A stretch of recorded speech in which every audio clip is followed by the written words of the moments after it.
This is a HeadGum podcast.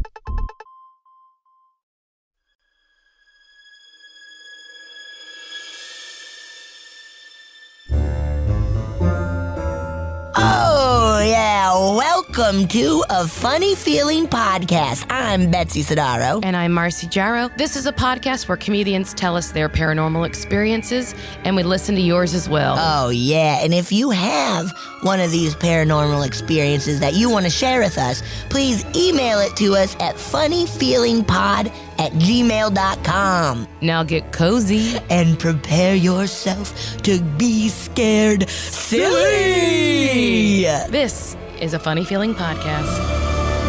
Betsy, it is a unusual day for us here at A Funny Feeling. Believe it?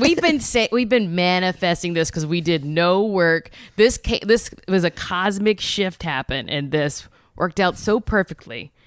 Man, it's such a life lesson of like, do nothing. Just put it out there and do nothing, and it'll happen. Just talk about it a whole bunch, and then wait for something to fall in your lap, guys. That's what we're always promoting here.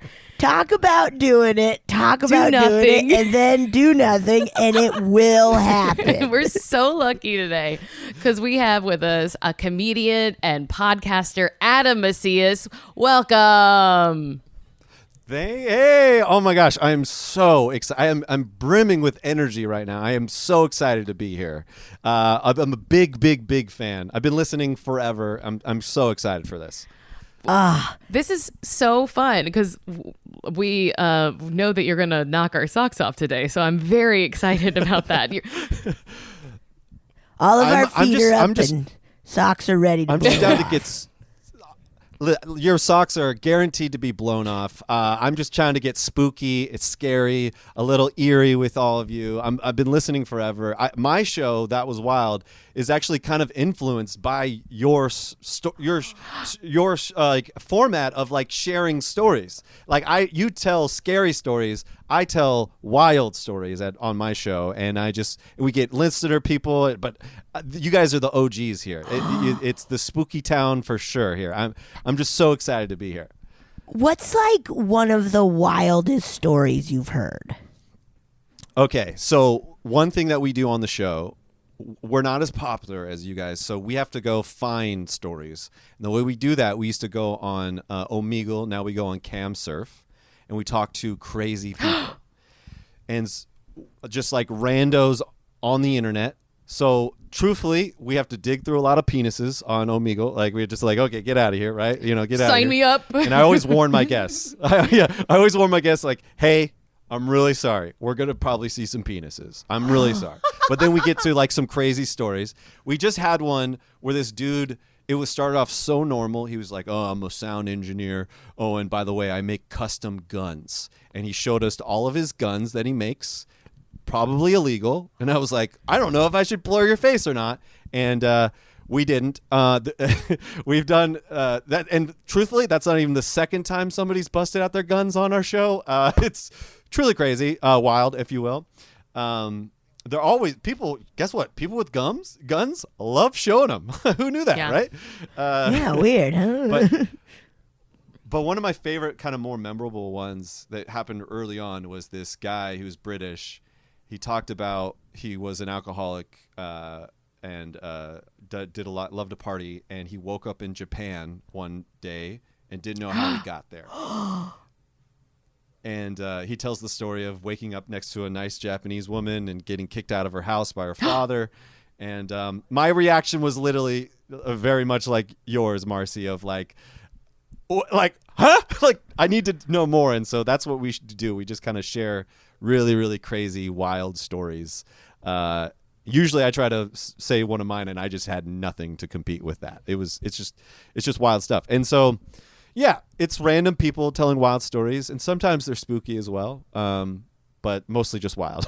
That's so. Also, I was gonna say, to be British and also an alcoholic, that means that that's really rough. Because to identify as an alcoholic, you know, I was like, wow, that person really drank. They like get mad at you when you're like, "Can I have a water?" They're like, "Huh?" Like, here's a beer. Like, okay. Here's a Guinness. I think you meant Guinness. Yeah. Yeah, I guess so. Yeah. No, he was one of the more interesting dudes. And I love it too, because he's just on, these are just like people who go on chat roulette for fun. Like I'm doing it to produce a podcast. These people are just like, I'm here to talk to people, I guess, or something. And he just delved his whole life story, that was not even like the half of it. And honestly, that happens probably every week. Something crazy like that happens. I had no idea chat roulette still existed. Me neither. Yeah, so yeah, it does. It's weirdly different though. It's like Tinder now. Like you have to like swipe left or swipe right, which Omegle, which went actually kind of changed a little bit in October when it went away with the show. Our show had to change because of it, but it went away in Omegle in October. And that one was just like anything could happen, like whatever, anybody shows up. But like chat roulette's a little bit more like you see a picture of the face beforehand and like yes or no, swipe left, or it's like weirdly like it's definitely more of a dating situation. So I have to like I hold up a sign, be like, be on my podcast or whatever. And definitely got some weird people that way. So for you, do you do what all men do on dating apps, and that's just swipe right on all of them? Oh yeah, just yes. It's all swipe. I do think that's what a male tactic, right, on dating apps, to just be like swipe right, and then see who you connect with. I fortunately was. I've been married. I've been with my wife for about 10 years, and I fortunately didn't really do a lot of the social dating. But my friends, whenever we would go to a new town, because I used to be a touring audio engineer, and so I would like run around America, and they would go to a new city, and they would just be left, like right, like not even looking, just going. And I was like, yeah, I'm sure that's a good way to start. That's a good way to find your mate. I'm sure that's a good way. Yeah. I have some bad news for you. I don't think they were trying to find permanent partners in those cities. Oh. You really have been married for a while. Yeah, your whole life has just been twisted upside down. Oh no. Mine is blown.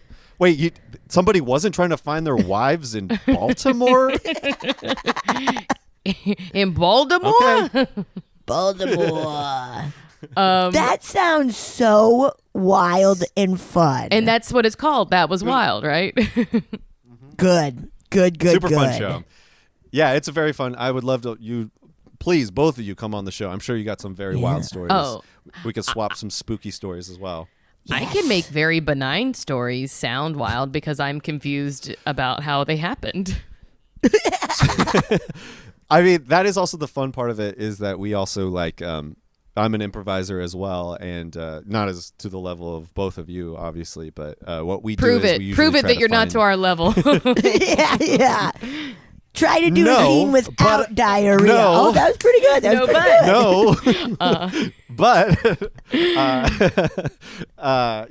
So we try to we try to do this thing called wild redemption, where we like redeem the conversation to be a little bit better, and there's sound design and stuff like that happens and stuff. It's fun. It's a lot of fun. That sounds really cool. fun, because that's the kind of stuff that I like. It's just like I feel like that's what I love about podcasting. Is what, like, there's a lot of cool different formats and stuff, but I like the storytelling aspect, which is why we do what we do. So that's my favorite kind. And I love this show, so I'm so excited to from both of you to say that you love the idea of storytelling, because I'm at the pinnacle right now. I love it. Yes. Well, I'm gonna jump in and just start asking you the questions. The one question we ask everyone, which is, what, if anything, do you believe about the paranormal? Okay, so I was thinking about this. I would say I do not believe in ghosts. That said, I have so many ghost stories. That's typical. That's the thing. That's the thing. I have. Yes. I am like Scully on X-Files. I'm like, come on, what's the explanation for this weird sewer monster? Come on, this can't be real. That's me too, for sure. I've had a lot of weird ghost experiences. I wouldn't say I'm a medium, but it would be cool if I was a medium.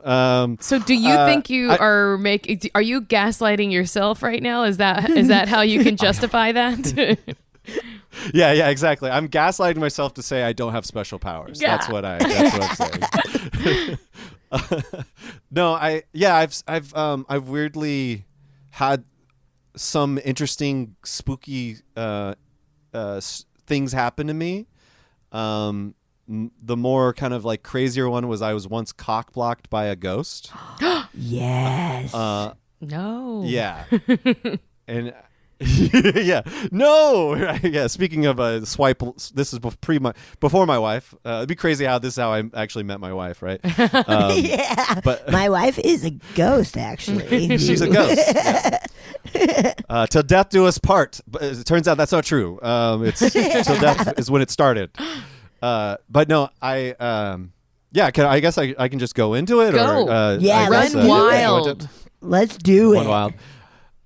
Okay, so I was about 19 years old. I grew up in a small town, not really relevant to the story. All that to say, I was working at the Melting Pot, which is like a chain, fondue place. Hell yeah. And one of the women there that was a fellow server was interested in me. She was like, "Hey, Adam," which is like, for shy 19-year-old me, I wasn't like all about like, yeah, like I wasn't, like I said, I wasn't swiping right at every place I was at, right?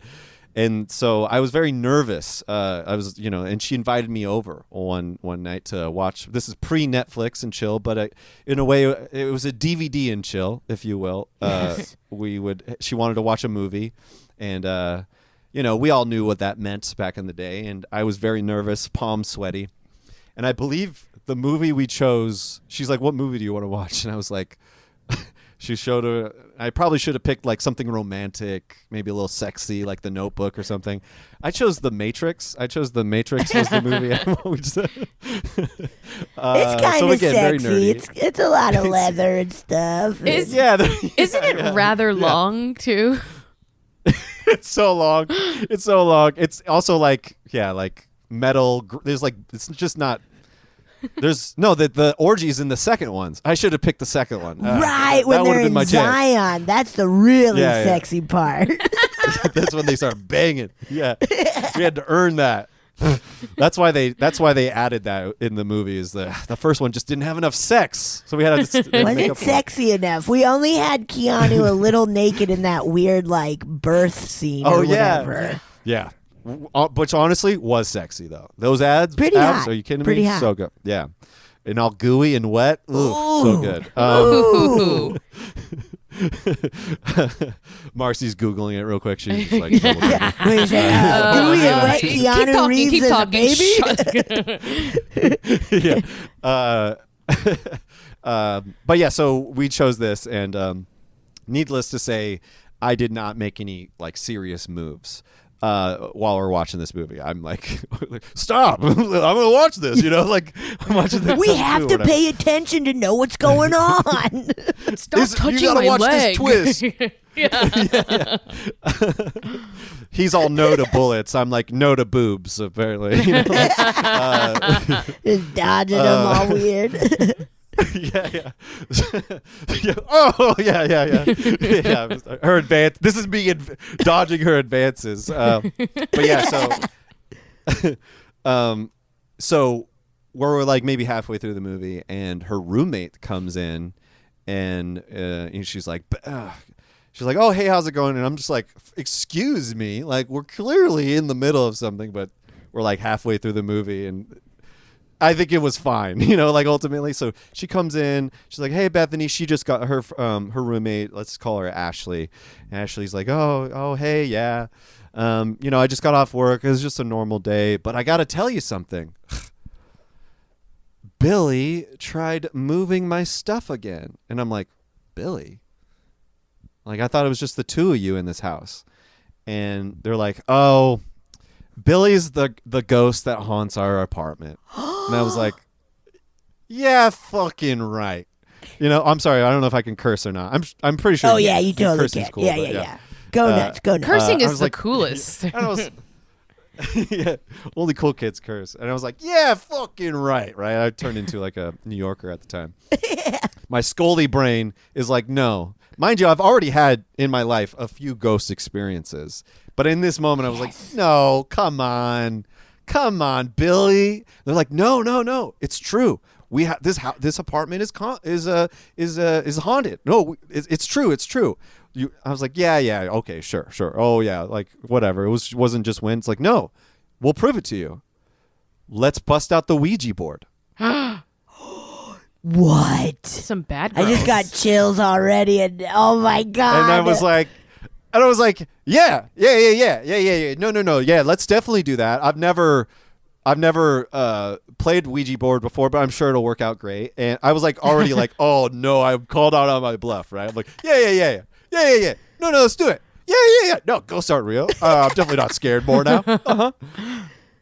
And so, we pause Matrix, unfortunately, right? And we go into the dining room. Like they have a little kitchenette, and there's like a little dining room, and they bust out the Ouija board, and they get all into it. They burst out some candles. They turn all the lights off. Like it's the full seance. And all the time, I'm just like, this was a good decision. I could be having sex right now, but instead I'm playing Ouija board. This is a good decision. Yeah. And I was like, and so weirdly, they busted it out. So in my memory, it was almost like we left her room and it was all set up. Like, I feel like I don't really remember them being like, oh, where is it? Like they must have had it on hand, like it seems like they might have done this a lot. Yes. So just to set the scene a little bit, we're sitting at a table. It's a rectangular table. I'm sitting at the head of the table. They're sitting on immediately to my left and to my right. Like they're kind of flanking me, right? And the Ouija board is in my power. It's right in front of me. The letters are facing towards me. Like this is for me, right? You're in charge of spelling the words and putting together. We're all doing it's the classic like everybody touch it sort of thing. And I've never done it, but I'm aware of like, oh, you're touching it. I've seen the movies and all this stuff, right? But I've never experienced before, and I'm doing it. And we ask the thing questions like, Billy, are you there? And it starts moving. Yes. And we're like, did you move Ashley's backpack? And it's like, yes. And I'm feeling this and I'm like, yeah, it doesn't feel like I'm getting pushed. It feels like I'm getting pulled, like it's weird. It's definitely, do y'all have experiences with Ouija board? Do you fuck with that shit am I crazy? Years and years ago, and like when I was in, I think high school, and I think I was too scared to even touch it. I think I was like, I don't want to fucking touch that shit. You guys go ahead. And I think that's what I should have done. Truthfully, I probably should have had that feeling. What about you, Marcy? In high school as well. And then last year, a fella gave me one that was like very beautiful because it was like special made. But I unfortunately that's just down in storage because I scared of it. So you never played with. You play with it in high school, yeah. So like, yeah. Did you actually touch it when you were playing with it? Do you remember? Yeah. Did you feel like it was like a setup, or did you feel anything? I'm trying to remember that it did feel like it was just like, yeah, like you're describing, like it's kind of like pulling itself along the board. Yeah. Yeah. It was a weird experience. I was like, my sculliness, I guess, I was turning into a molder, if you will. I was like, what is happening? What is happening, right? And so the crazy part about this, or the wild part about this, is it asked us, and I was like, okay, all right, yes or no, yeah. And I was like, well, you want us to, here's the crazy part. Let's ask it if it knows where you live. What's your address? It was like, so Billy, what's Adam's address? Oh. And it starts doing it. I can't remember if there's numbers on it or not. So there are. Let's say, there are numbers, right? So it starts going to 7, 2, 3, 6, W, and I'm like, that's my mom's house. That's my mom's address. No. That's where I 72 Winlock Way. Wait, 7236 Winlock Way. Please tell me your mom has moved. Yeah, she moved. She's way so the she moved out of there. It was my family had a divorce, and that was also a house where I've had my first ghost experience. Okay, want to make sure you're not about that. Okay. We'll talk about that. I'm putting mom on blast. Okay. Yeah. She's definitely not there. We definitely don't live there anymore, and that house is not a poltergeist house anymore. But so that one was a weird one because I was like, what? Like, I don't even live there, but that is a super specific detail, and I'm thinking like how there's no way this person at the melting pot who I didn't even know in high school, and we're in a different town, would have known this. I'm also thinking like, is she a hacker? Did she get into the melting pot's HR? There's no way that even could have happened because I wasn't living there, right? So I'm already thinking this, right? And it's like, okay, what's your middle name? And here's a little bit of thing about me. I hate my middle name. It's a terrible middle name. The best part about it is that it makes my initials very funny, in that my initials is ARM, ARM, which is, I just think it's funny. That is very funny. Yeah. And it's Robert, right? And so they ask like, okay, what's Adam's middle name? And it starts spelling it out.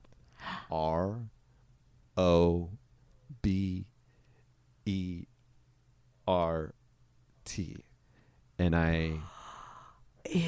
And I was like, I was like, what the fuck? Like, I literally do not talk to anybody about this. Wow. At all. I was like, some of my best friends don't even know my middle name. And they were like, that's when the two girls started freaking out. They're like, do you want Adam to leave? And it's moved it over to yes. Uh-oh. And they're like, they blew out the candles, turned on all the lights. They're like, Adam, you got to go. You got to go right now. You got to go right now. You have to go. Like, you have to leave. You have to leave. Okay? Oh. So and the story's not over yet. So we turn on the lights. I stand up. Underneath my chair is my driver's license. Whoa.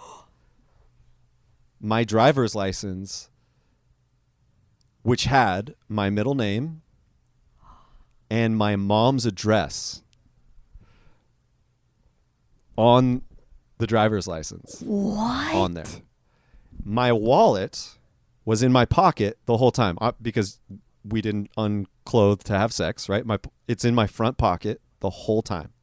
Front pocket? Front pocket the whole time. I don't like to sit on it. I am very much afraid of that back injury from Seinfeld of like sitting on it and getting the backache. So, and I'm like, how the fuck did this get out of there? How the fuck? Like, and I'm so spooked. I fucking leave. I really don't ever talk to Bethany ever again. Like, it was just like, we're not going to talk about it. Like, we obviously never hooked up. She didn't try hanging out after that ever again. And I still have no idea what happens. Now, my friends, when I tell this story, say Bethany, the girl that was interested in me, was so bored with me not making a move, she texted her friend and was like, we got to pull the Billy maneuver to get this guy out of here. Oh my God. What a funny maneuver rather than just like, that's so funny. But the crazy part, I see, Marcy, I see you kind of playing, maybe I'm projecting, but I see you being like, your Scully brain's moving here too.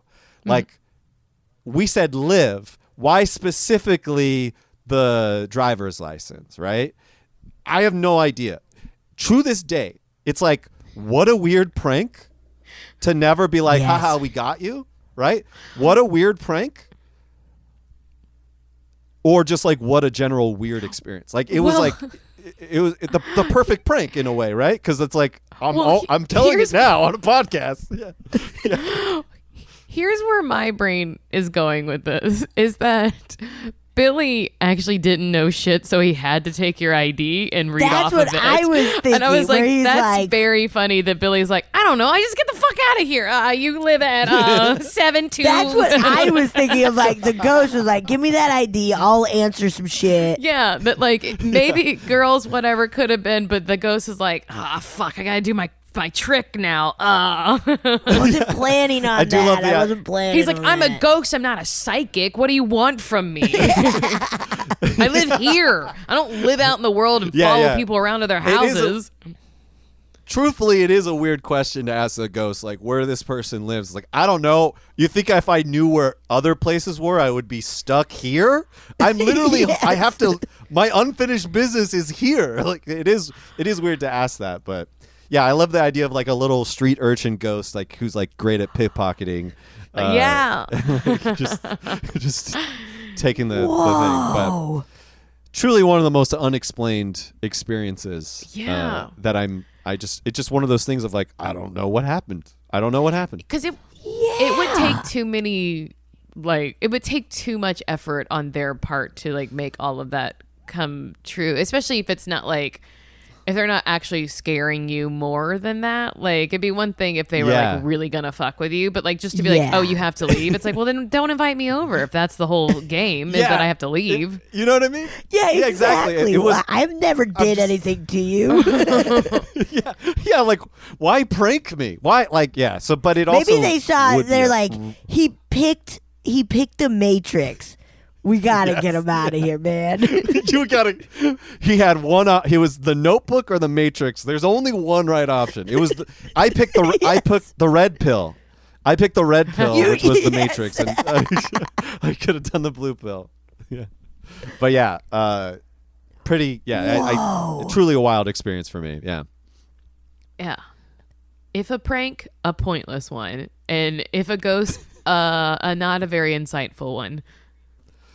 She didn't seem like a prankster. She was just kind of like a sweet, girl that was just like, into this stupid shy kid, and to make it amount to like it's a story I've told I've told on stage before. I'm telling it on. I'm stoked to tell it on one of my favorite podcasts. Like, in a way, a great prank because it changed my life forever.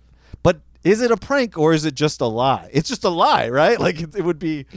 I like to think there's a little street urchin pickpockety ghost still in that apartment. Yes. I do too. I do too. That's where my brain goes. And that I always do think it's crazy when people assume ghosts are fortune tellers. I'm like, what makes you think that? Like, because they're dead, they know something? If they knew something, they wouldn't hang out here. Yeah. Right. Yeah.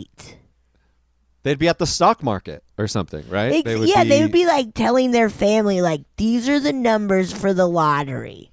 Go win it, Invest in Apple. Do it now, quick, before it goes big. Do it now. I don't know if computers are going to be a thing. I do. I love there's some ghost out there that was like really into GameStop, like wants the people to like invest in GameStop, Bitcoin. They started that whole thing. Like, come on, invest in GameStop. Yeah. Pretty crazy. Well, you said that you grew up in a haunted house, or in a house with poltergeist, you say? Yes. Yeah. So it's weird. So like, I do have I've had a few unexplained experiences happen to me, and this is like a silly one, very like small. In that, like, it's like one of those houses that like just feels off, right? I don't know if you've ever felt that. You'll stay in a house, and we lived in the suburbs outside of Sacramento, and my family was able to build a house. They like bought one of those like, hey, build a house sort of thing. Like we like that house, build that sort of thing, and we built it in the, it was like almost like a track home sort of thing. Can you tell I'm like trying to say we weren't rich? That's what I'm trying to say. That's what I'm trying to say. We weren't like rich, but like it was like we built a house, but like I know what you mean. It's like in mansion. a subdivision where they have like a bunch of different floor plans that you can choose from, but the builder knows how to build. Yeah, it's like one builder for like the whole neighborhood or a few like that. Yes, exactly. If McDonald's made a neighborhood, that's what ours was, right? We'll get the number 2, large backyard sort of thing. But so we, so the house because it was new, I guess they told it would make pops and cricks and pops at night. And they said it was because the wood is settling, which was like unsettling for us because we'd be at night and we hear this pop, like big pop, and like things were moving around in the house. So, and that was like our first experience at night at the house of being like, like we had to ask the builder because it's just like, hey, how about a warning, man? Like, hey, by the way, you're going to love your new home. It's going to seem like it's haunted for like 5 years. That's just the wood. For 5 years. Getting used to being a house. That's just the wood getting used to being a house, you know? So it was just a creepy house. And all that to say, it felt weird. And the kind of only cemented proof of that was like, I'm a guitar player. For the people not watching or whatever who are listening, I have multiple guitars behind me. I have a microphone behind me. I'm a musician. That's how I kind of came out to LA. And 16-year-old me dreamed of being a rock star. And I used to practice guitar in my room. I remember I was home alone and I was practicing in my room. And I was, I was like a little shitty 16-year-old kid who dreamed of being like Blink-182, Tom Hoppus, like practicing my signature moves. I was like, if I look this way and like, like instead of practicing technique, I was more practicing like how I looked on stage, like really like absolutely, swinging it, like, and I was like, ooh, I'm really working up a sweat, So I decided to take a break from my hardcore guitar strums. And the thing about being a guitar player, you always lose your picks, and as that's something you learn as a new guitar player. I don't know if any of you play any instruments or anything like that, or guitar or anything. No. So that's part of it, is that you got to figure out what to do with your picks when you're not playing. And so I was tired of losing my picks. This is an electric guitar, by the way, so it's not like there's not a hole in it or anything. And so I remember placing my guitar down, specifically being like, you pick, I'm placing right here. It's like one of those moments of like almost OCD, like this right here, this goes here, remember. Yes. And so, mind you, like stuff was like disappearing in this house all the time, and I think that's probably why I was like, do this. Yeah. And so I placed it on the guitar. I go to the restroom. Maybe, this is like a quick trip to the restroom, come back, and I look at the guitar and the pick is not there. It's just not there. And I even being like, what the fuck? Like, come on. I put it here. Yeah, I worked so hard. I made it a thing. Like, be smart, Adam. Remember this. And I was like, what the? And I remember picking up the guitar, like, because I had like stickers on it and stuff. So I was like, maybe it got stuck to one of the cool, anti-flag stickers I have or something like that on there. Like, so I lifted it up and like shook it down and no pick. I was like, what the fuck? Like, gosh, I'm too young for this terrible memory, And I go back to the restroom. I was like, okay, maybe I brought it with me in the restroom. I just made up this memory. So I go back to the restroom, not there. I come back, and before I left, I had put the guitar back on the ground. I come back, and the pick is right exactly where I left it on the guitar. No. Yeah. What? How dare that ghost? I was totally fucking with me, right? It's Billy. Yes. Pickpocketing me again. I know. Yes. Was Billy did he predate Bethany? I guess, right? I mean, this, they say ghosts follow you from house to house sometimes, right? Right. And you're positive, though, it wasn't like a little mouse with a mohawk? It could have been. Hey, listen, anything is possible. Anything. This is me, Moeller, saying I want to believe that that's possible. Yes. But I don't think that's the case. Granted, this is in the sticks, so we did have huge rats, and so maybe some of them were punk rock rats, which is that's a just cool. wearing like a leather jacket and plaid pants. Yeah, A little spiked bracelet. That sounds like a really great kids show. I'm actually probably gonna trademark that right now. Punk rock rats. Go for it. Honestly, Do it. Absolutely. If you need some voices, you got 2 rats for you. Hell yeah. Hell yeah. 2 nasty little rats. 2 nasty little rats, and other stuff had gone missing. Yeah. Yeah. Oh, Like man. just like where the frick did I put this, or where did I, like, it would just be like little things to count. And again, it was like little tiny things, and this sticks out to me specifically because I was like, yes. what the, like, this is this. And so just to finish that story, I was so spooked out. I never touched that guitar again, and I sold it. I was like, I'm not touching this thing again. Get out of here. Get out of this. Wow. Be gone, evil spirit. And I mean, it was still like a weird, spooky house. And again, Scully brain is like, you fool, it was probably still stuck to one of your cool anti-flag stickers and you just didn't notice it. But it was one of those things of like, what happened there? Yeah. Why did that? Yes, because you were so certain and made sure to be certain that it was going to be right there. Oh, man. Now, did your mom or anyone else in your family ever experience similar things or other stuff like that? No, because I think, I guess it's one of those things where we never talked about it in the family. Because you just sound crazy. Anyway, it's like,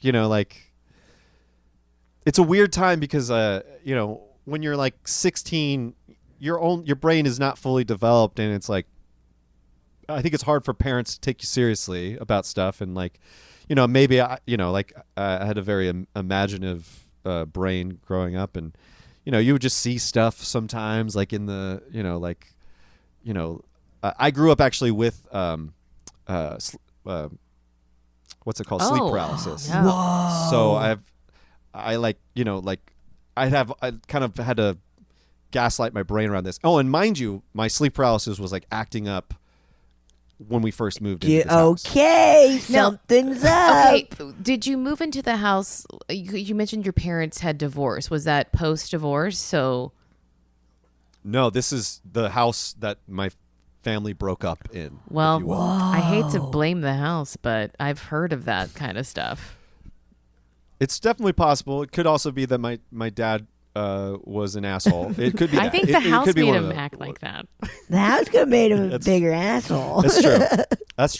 That's true. It could have also been that like the house had so much debt, and my dad they were reaching outside of their means, and caused everybody to be on edge. So the house could have done it. The house did it. The house literally do it anyway. Yeah. And I only say that because in not my hometown, but the town next to it, there was my mom's friend moved into a house that later she said was cursed because everyone who moved in there that she knew the lineage of, they had either died. Either one of the partners had died, usually the men, or they had a divorce like within the year. Whoa. Yeah, I mean, I've definitely had some weirder experiences with with sleep paralysis. Yes. You definitely do get visited by some So familiar you presence, saw I would things. say. What did you see with that? Okay, so I was just telling this story on the podcast, but I feel like I could have told it better. So I'm excited to get this chance to tell it.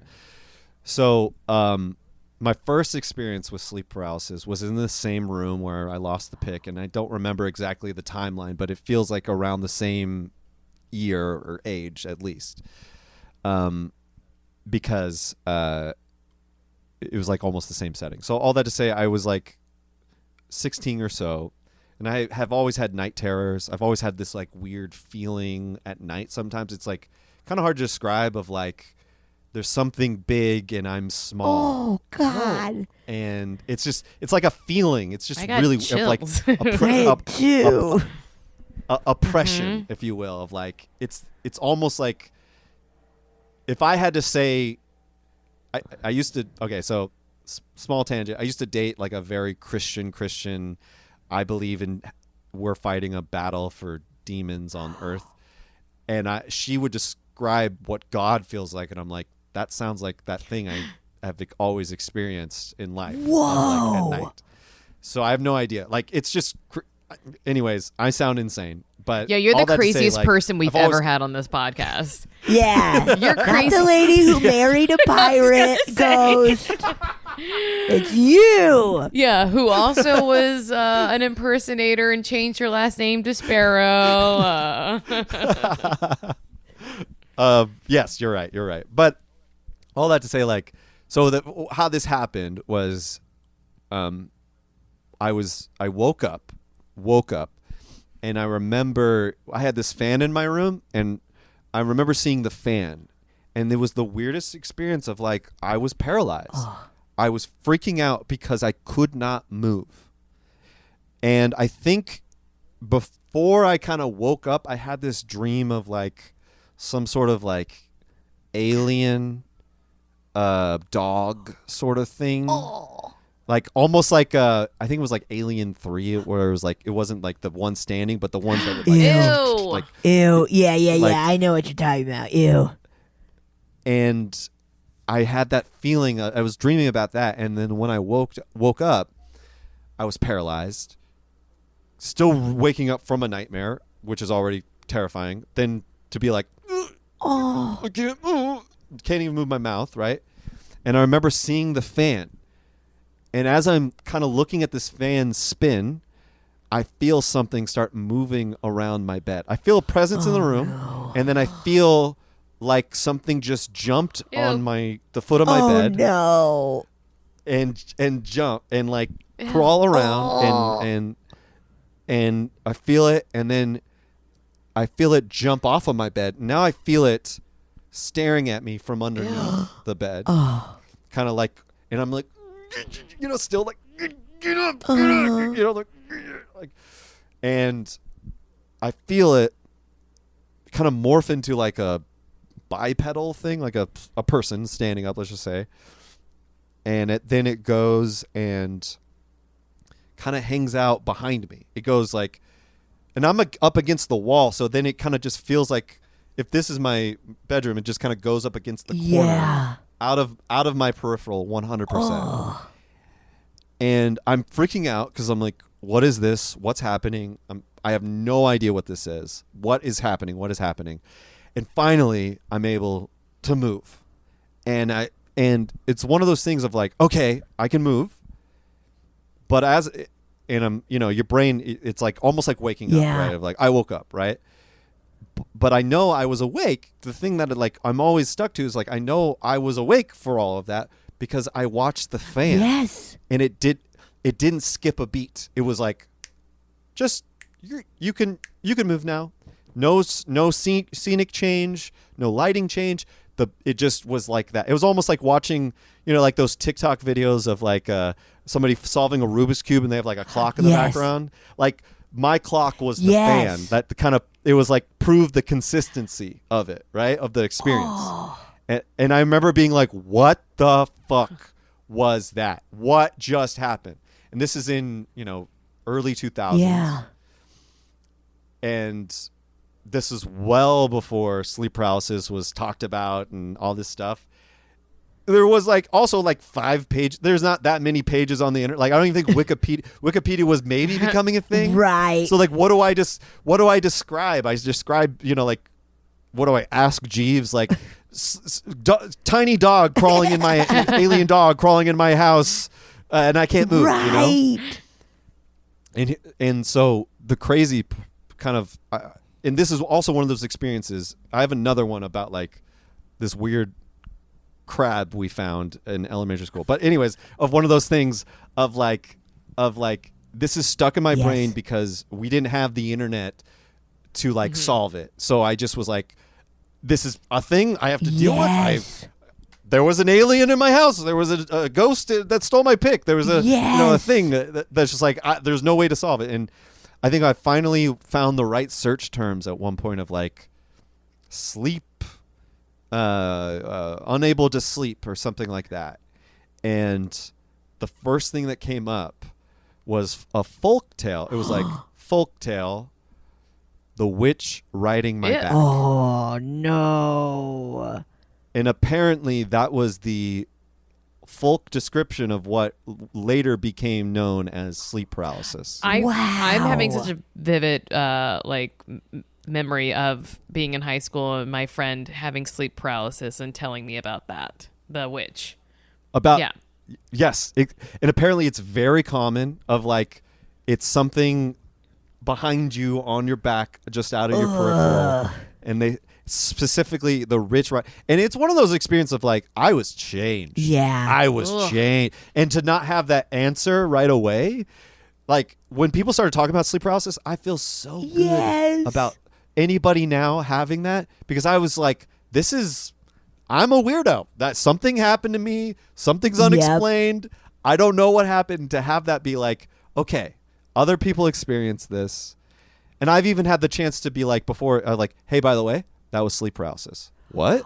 Yes. And then just you get this feeling of like, oh, it's just your brain didn't let you wake up, your body wake up, and you're still technically dreaming. Wow. Oh my God. So happy. Truly terrifying. Right. And you had stuff happen before moving into this house, or was the house like kind of unexplainable stuff, or was the house kind of the like catalyst of it all? I feel like the house was probably the catalyst of it. Like, because I had night terrors and trouble sleeping when I was young, but that was like, it only happened really in that house. Well, it started happening. Do you still have episodes? Yeah. So, shout out to my psychiatrist. I'm on this thing called Trazodone. Hey, it's amazing. Nice. I had to start taking that too. It's the best. It's the best because it's not like you're not taking. It's a sleep aid, but it's a sleep aid specifically designed for anxiety. It doesn't like. Nice. It's a beta. It's a beta blocker that they found to be blocked so much beta you go into like REM sleep. Like it's such a depressive. You just like go to sleep. Nice. And it's changed my life. 100% changed my life. Just who knew getting a full night rest is good. Pretty for you? good. It's pretty healthy. I gotta say, pretty high up there on the do this to live good. I hate to brag, but my anxiety's so high it doesn't work. Oh yeah. Hell yeah. I'm dead. So my dad, before he passed away, he was on like, I don't know how many tabs you take, but Is it like acid? They say half. yeah. Well, it's a tiny pill, which is like almost like an acid, right? My doctor prescribed me to do a half. That might be what she said. Not. Well, no. Well, so to say that you have super extreme anxiety or a lot of anxiety, it makes a lot of sense because I take a half and it knocks me the hell out. My dad, who I guess also suffers from like, he would always say like, I didn't sleep very well. I was just up late. He was taking 2 whole pills a night. Whoa. And it still wasn't working for him. Whoa. So if you have enough anxiety, it doesn't necessarily work. Cool. It's very cool. Yeah. Awesome. Nice. Cool.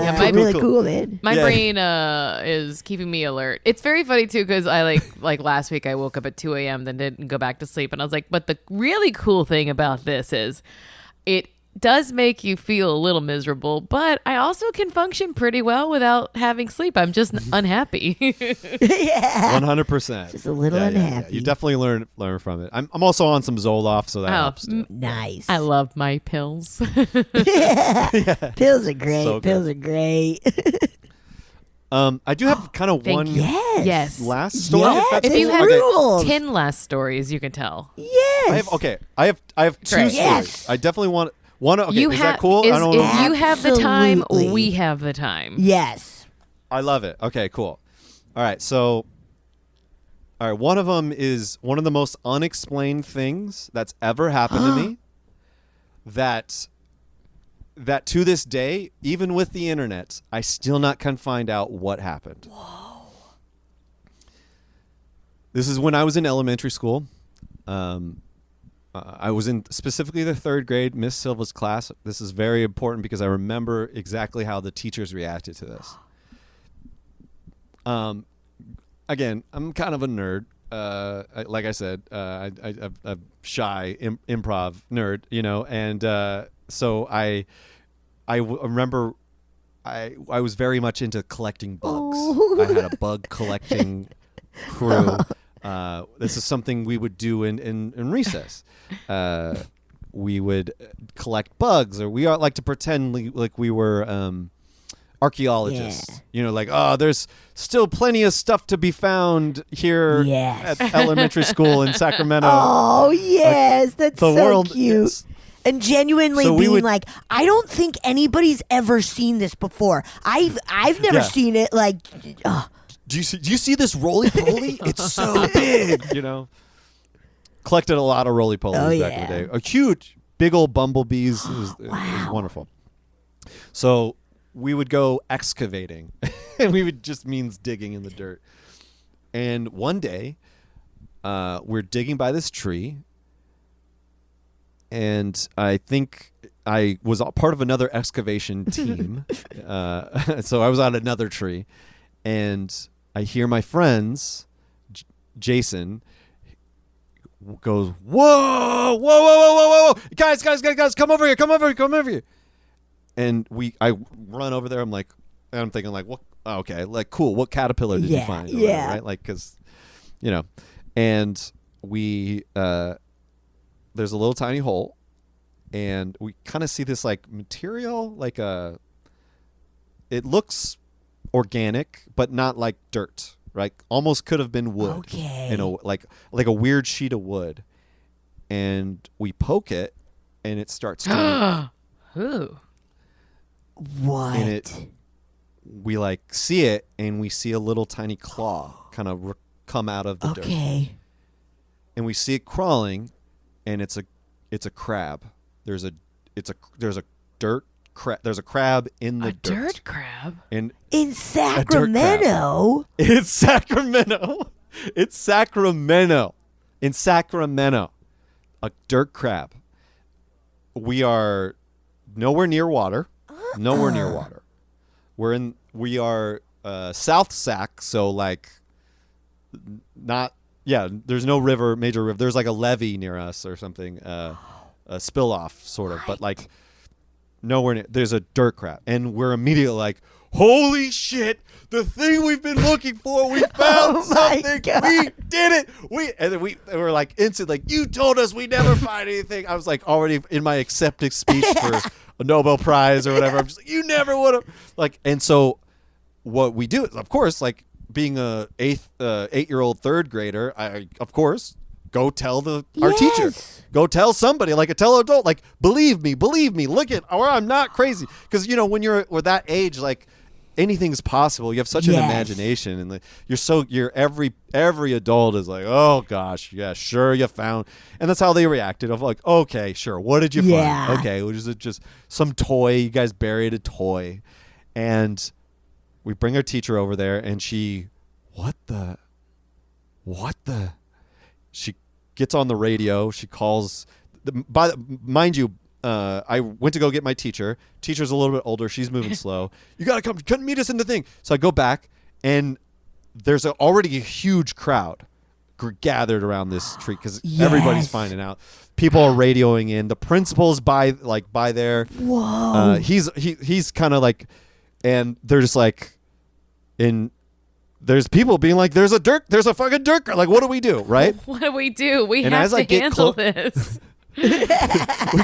As I get closer, we had parents who monitored the recess. I forget the name of. There's a term for that, but the parents are kind of being security now to get the kids away from it. Like they're almost like hazmat suits, like whatever.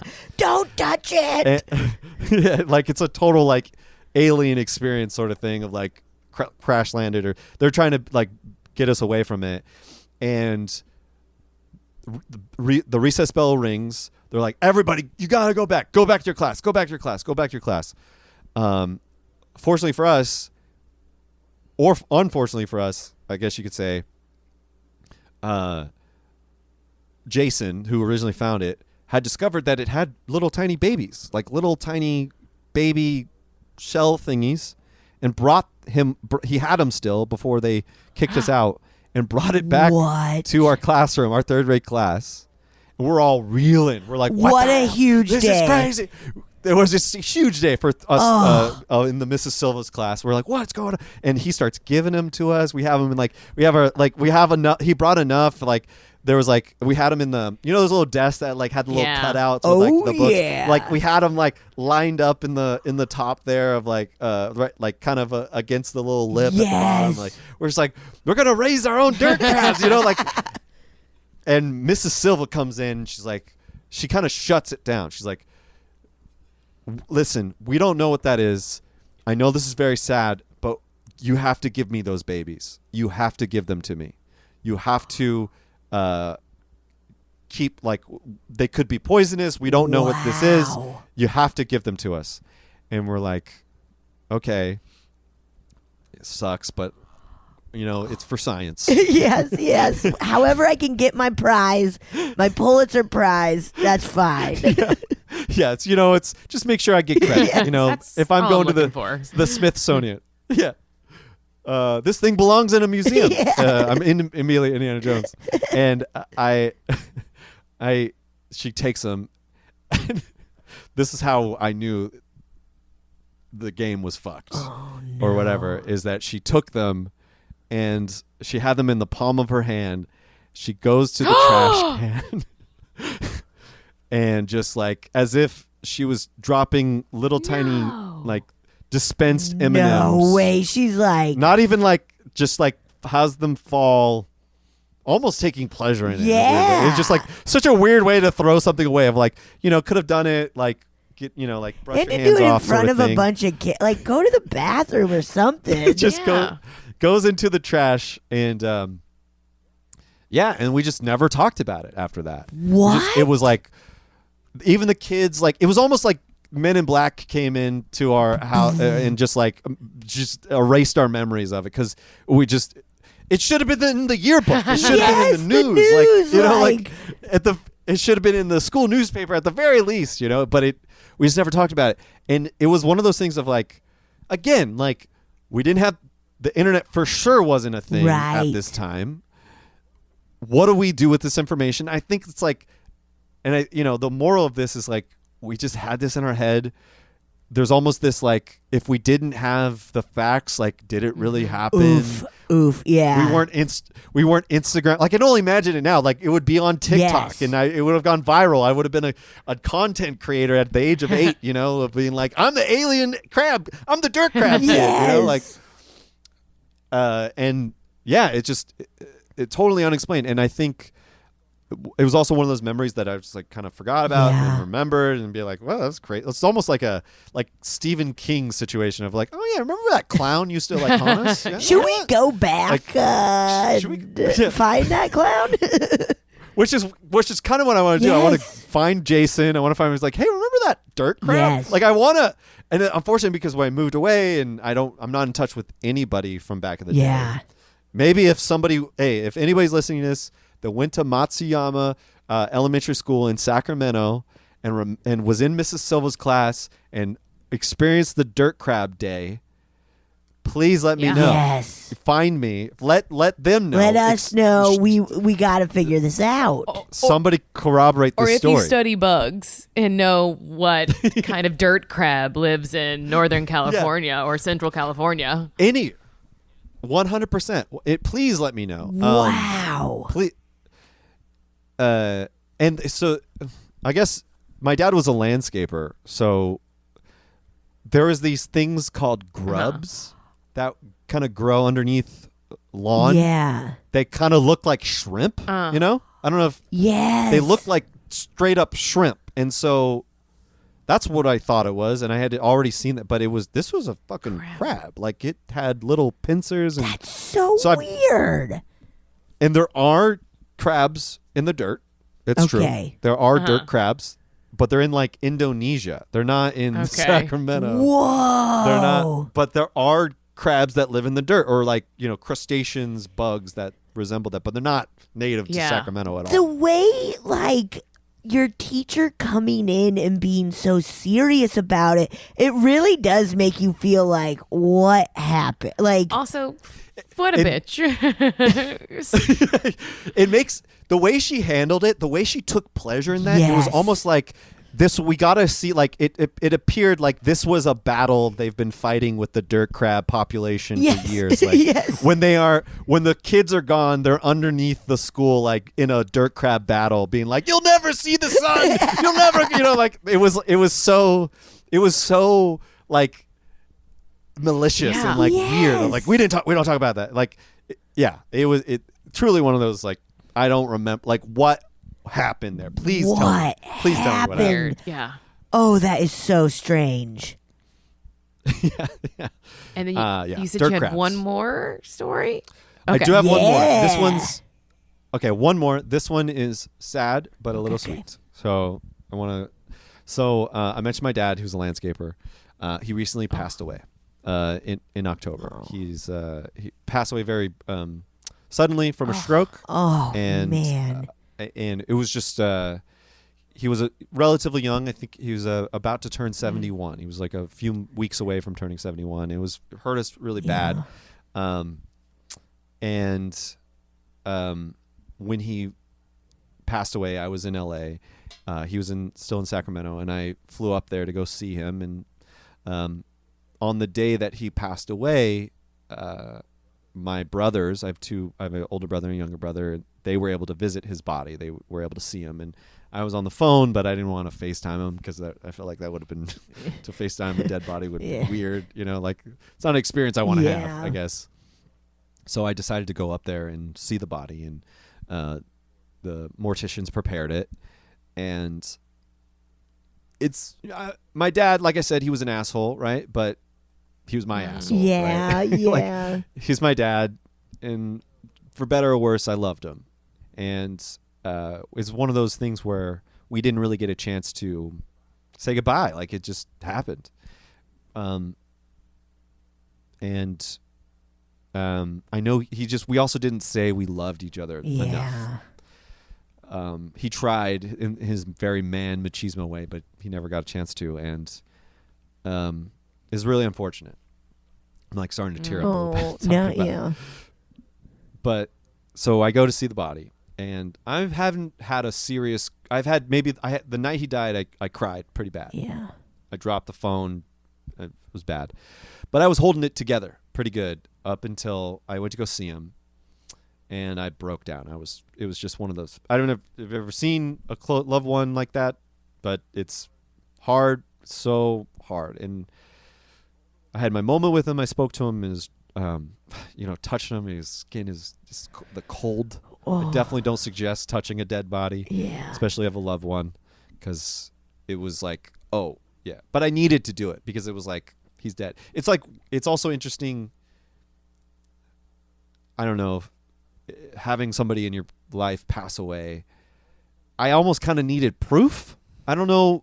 Yeah. If that's it makes sense. like that it helps your brain create the loop, the closure loop. Yeah. Yeah, especially because it was like over a phone call. Like it could have been anything, like, so I saw it and it was like, bam, he is dead. It was very sad. And I go out and I leave the mortician funeral home, and I go into the car with my mom, and my wife is in the car, and it's just a generally sad thing. They're kind of waiting for me. They kind of gave me my moment, and I sit in there, and they have the radio playing, And I'm talking about it, and I'm like, I'm going to miss him. I'm sad. And I just, I'm sorry I never got to say goodbye to him. And I love him and stuff. And I just wish I could have said it more. And on the radio, his favorite song starts playing. It's by like an artist that it typically isn't on the radio from my experience. It's Stevie Ray Vaughan. Yeah. It's like like if you're into that, you know him and you love him, but it's not necessarily like on the radio sometimes. And the song was called Pride and Joy. Oh my God. And it was like, it felt like him saying like, we were his pride and joy. Oh my God. That's so sweet. And it was like, I don't know, it was like, all right, cool. It helped me move on really well. Yeah. Anyways, it was spooky. But in so nice way, wonderful. Of all the stories I've told today of it being like crazy and wild and spooky and nuts, it was like the one time a ghost experience was like, it gave me peace. Yes. And it was just awesome. So again, could have just been a coincidence. Well, my Scully brain, but yeah, I want to believe it's too wild for it to have been a coincidence. Like, absolutely. No way, man. Like, it's too, I don't know, it's too, also, it's too set up. What's the point of second guessing it too? Yeah, that's you true. gained Exactly. not a thing from it, so. I think I'm second guessing it now because I'm on the show, but in the moment I was like, that's Dad. And that's I was absolutely what matters is just like, yes. Yeah. That's so nice. Yeah. Ugh. Yeah. So I think that was one of the ones I was like, okay, all right, I want to believe because that makes me feel very happy. Yeah. What do you think it is about you that makes you not want to be more Mulder and more Scully?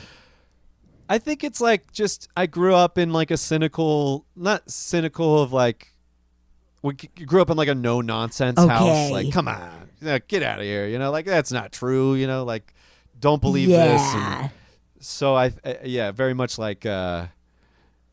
Like I came to the realization like God wasn't real, and like that was like an existential crisis when I was 13. Wow.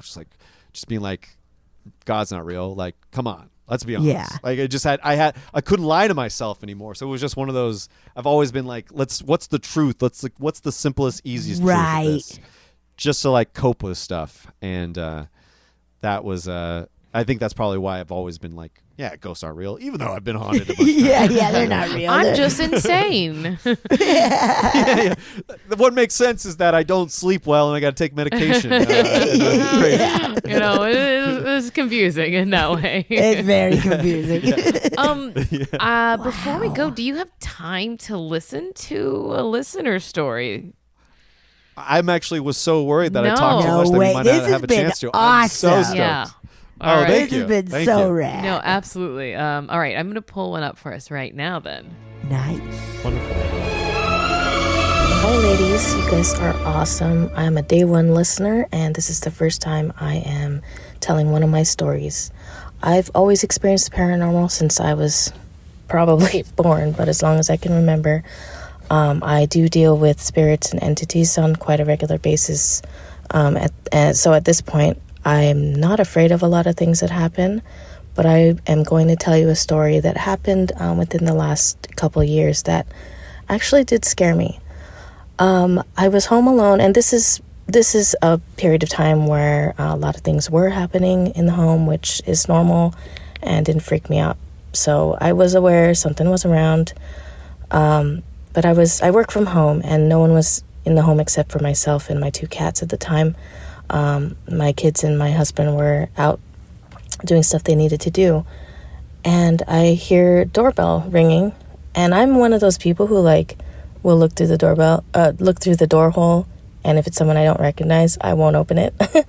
So I look through the doorbell, and I don't see anything, but then I look past where the patio is, and there's someone walking past my house, walking to the left on the sidewalk.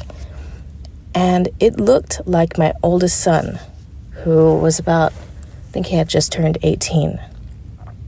Now, the weird thing is, okay, it's just somebody that looks like your kid, right? No, this is the weird thing. His hair at the time was really long.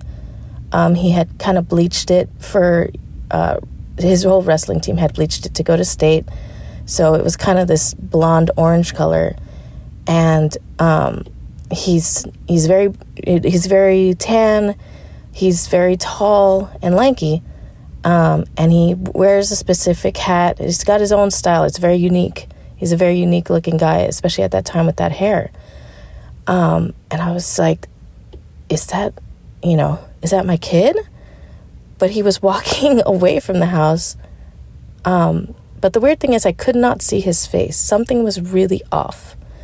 Something made the hair on the back of my neck stand up. So I did not open the door. And another strange thing is my son, he's pretty goofy, right?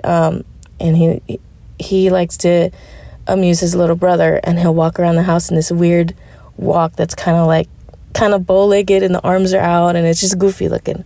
Well, this guy was walking like that. So at first I thought for sure that's my son. Who else is doing that? But like I said, I got that weird funny feeling, and I didn't. So instead I texted him, and he texted me back. Or I texted him, I asked him, hey, are you here? Were you ringing the doorbell?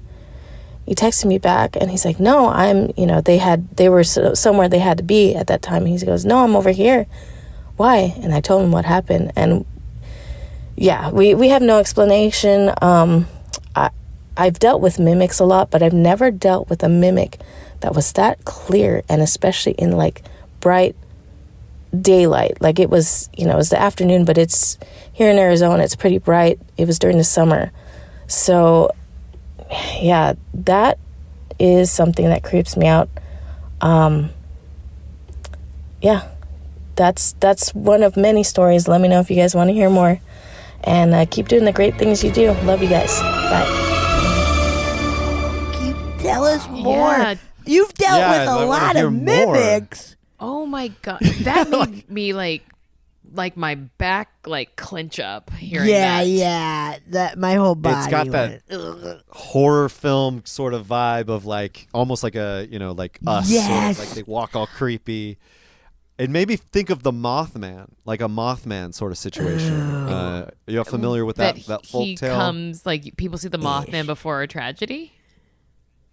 Yes, and he would knock on people's door, and you would see imitations of that. It was. I think he's almost a mimic as well. Oh, I've always heard of him as that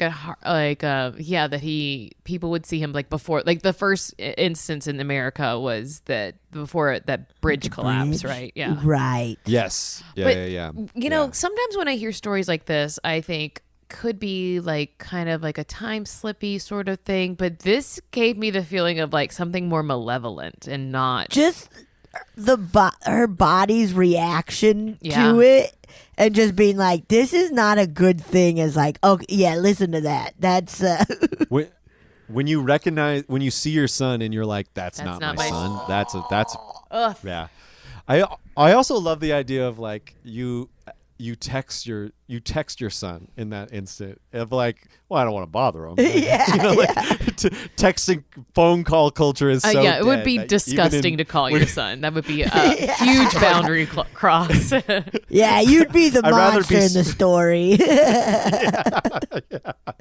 I do love the idea of that.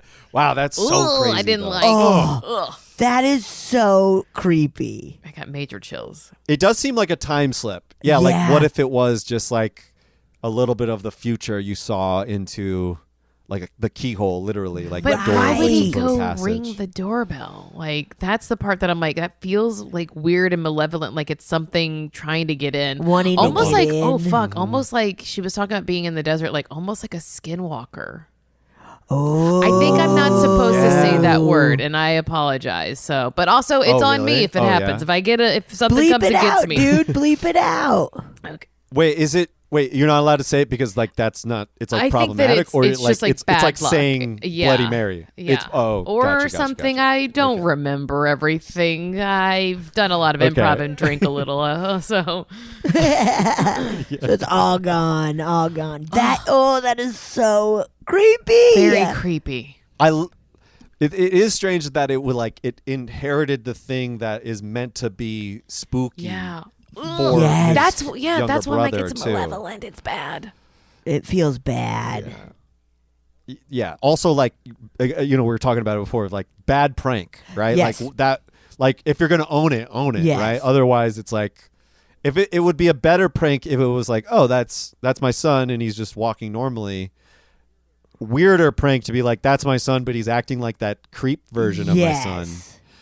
Yeah. Like, And yeah. not laughing or any like why are we Yeah. pranking if we're not gonna be like gotcha like That's I wanna- yeah, that's the if that's the Go ahead. sorry. I was gonna say that's the takeaway of this episode. It's like if you're gonna prank somebody, make sure they know Yeah. it's a prank. Otherwise, they're gonna tell it on a podcast. yeah it's not fun for anybody. I was gonna say I just want them to send in more mimic stories too, because I do too. I want to. Yes. now that you've teased us, we need it. Oh, that is Yeah, so because freaky. that movie, The Mimic, because he had wings or whatever, it looked like a person with like a trench coat on and a coat. Yes. It would be that. Ugh. Oh man, these were gross. creepy, and we had a lot of great stories. Today. Adam, this was so great. I'm so glad to be on here. I'm so glad to be telling these stories, and as a big fan, I'm We're so so excited. happy. Thank Yeah. you so much. This was so fun. Like, maybe you are a medium or something. Yeah, who knows? I don't think so. No, I got a crazy brain and I don't sleep too good. Oh, That's maybe, That's all, maybe it's because that's you're just all. so connected to the other side. Dude. Please Yeah. tell everyone anywhere you would like them to find you and your work. Yes. Please, check out That Was Wild Pod. I've told a few of these crazy stories. I've also told some fun ghost stories. One of my friends, Andreas Parada, came on the show and told a story about doing a seance in Diane Keaton's Fun. house. Which is a really fun episode. Again, yeah, we talk to wild people.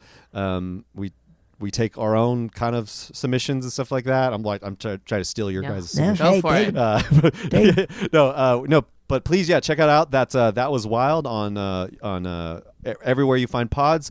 You can follow it's also a video podcast, so you can find me at Adam R. Mac for clips, and go to Adam Macias on YouTube to watch the whole video. It's a good fun time. We do a lot of sound effects and video effects and stuff like that. And I just thank you so much for letting me come on and tell some stories. You. So good. Thank you.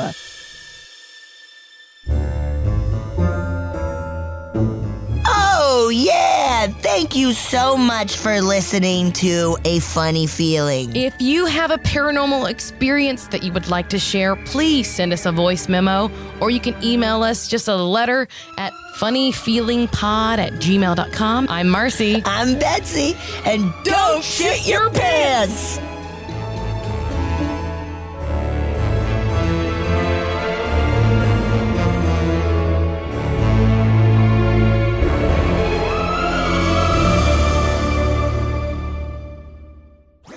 That was a headgum podcast.